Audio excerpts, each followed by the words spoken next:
Para sa unang balita, ipinasilip na sa publiko ang kauna-unahang travel campaign ng Philippine Ports Authority na pinangalanang Papasyal Tayo nitong ika-25 ng Setyembre.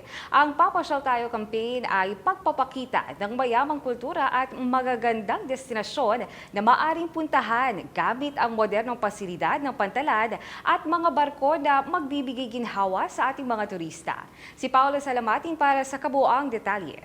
Nitong 25 ng Setyembre, isinagawa ang sabayang unveiling ng logo at launching ng audiovisual presentation ng #Pasyal Tayo campaign ng 25 port management offices sa buong bansa. Ipinasilip na sa publiko ang kauna-unahang travel campaign ng PPA na pinangalanang #Pasyal Tayo. Layon nitong ipakita ang kultura at mga destinasyong pangturismo sa buong bansa at hikayati ng mga turista pati na rin ng mga Pilipino na gamitin ang mga pantalan sa ilalim ng Philippine Ports Authority para sa kanilang mga biyahe at paglalakbay. Bida sa nasabing programa ang mga modernong pasilidad sa mga pantalan, lalo na ang mas malalawak na Passenger Terminal Building o PTB na nagbibigay ng komportableng karanasan sa mga pasahero at turista habang naghihintay sa kanilang mga biyahe.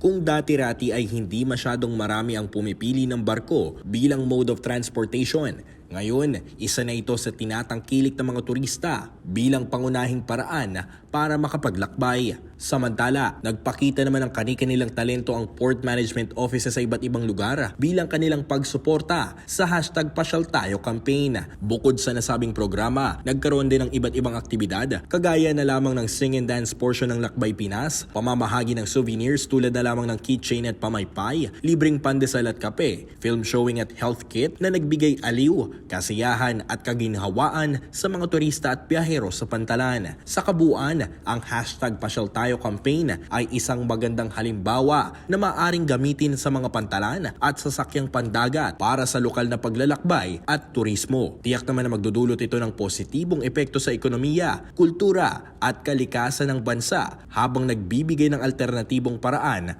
para masilayan ang kagandahan ng Pilipinas. Paulo Salamatin para sa PPA TV.